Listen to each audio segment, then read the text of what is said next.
Alhamdulillah hari ni ada satu model masuk dekat kedai Adli, itu 250. Itu yang single piston. Yang ni yang 2 piston. Abang ni pula, okey. Facelift depan pun lebih kurang sama saja.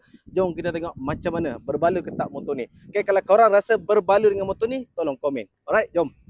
Seperti yang dia cakap tadi, motor ni datang dengan 2 piston. Okey, so dia menghasilkan dengan double overhead cam, okey, 4 stroke dan juga dengan 8 valve. Okay, motor ni menghasilkan horsepower sebesar 25 horsepower dan juga dengan 24.1 Nm torque.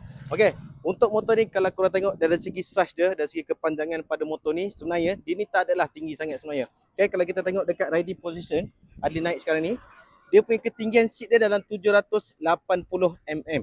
Okey, 780 mm saja. Adli boleh katakan motor ni agak balancing. Okey, dia punya berat dia dalam 215 kg saja. Kalau untuk korang yang nak mencari motor buat daily ride, nak pergi jalan jauh sikit pun boleh juga. Sebab apa? Dia punya tank pun besar mat, dalam 14 liter macam tu. Lebih kurang dalam 330 ke 340 km. Untuk motor ni pun dah didatangkan sekali dengan 2 ABS channel. Okey, motor ni tayar depan dia 110 saiz dia. Untuk belakang saiz dia 140. Alang-alang kita tengok sekali untuk lampu belakang dia. Okey, lampu belakang dah sekali datang sekali dengan LED juga, dah jam macam tu. Ini untuk bahagian handle dia, korang boleh tengok.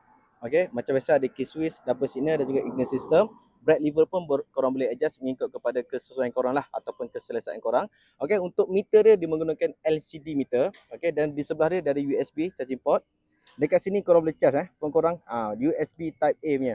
Lepas tu bahagian sini lampu tinggi, tempat masuk untuk kita nak setting dekat bahagian meter, passing light dan juga horn. Kita belanja sekali bunyi QJ SRK 250RR ni. Okey, bismillah.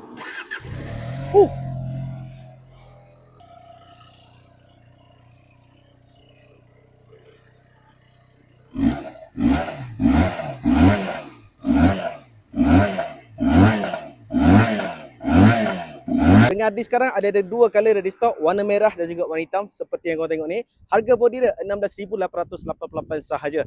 Guys, Adli beritahu kat korang 250cc ke atas kita nak bagi 5 tahun waranti dan juga unlimited mileage. Siap sekali dengan penghantaran. Kalau korang berminat, apa lagi tunggu, PM terus Adli dekat bio. Alright.